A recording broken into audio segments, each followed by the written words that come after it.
case briefs, and so much more. LSData's got what you're looking for.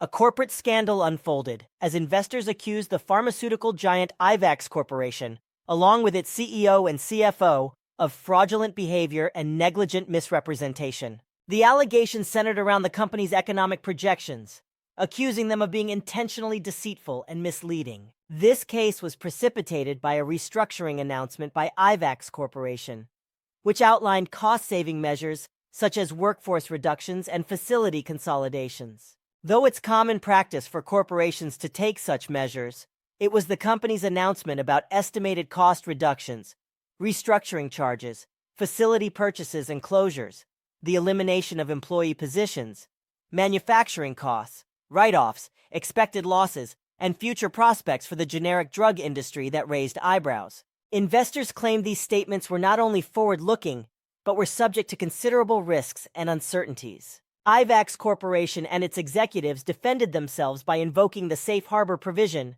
a clause that can be invoked in defense when companies issue statements about future economic performance.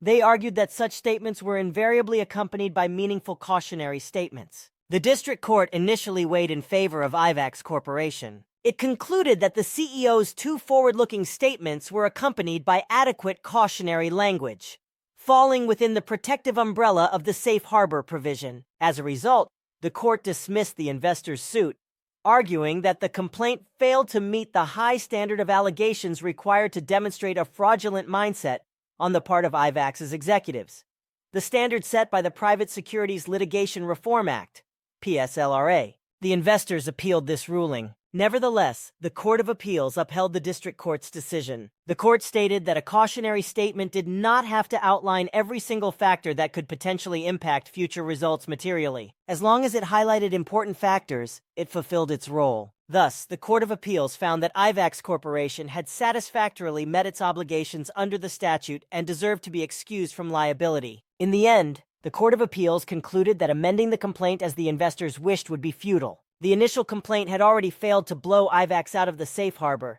mainly due to the lack of specific factual allegations that could strongly infer a fraudulent mindset within Ivax's executive suite. Consequently, the investors' appeal was denied, thereby affirming the immunity of Ivax Corporation and its executives under the securities law. Case briefs, and so much more. LSData's got what you're looking for. Visit lsd.law, elevate your mind. Leave the stress of class.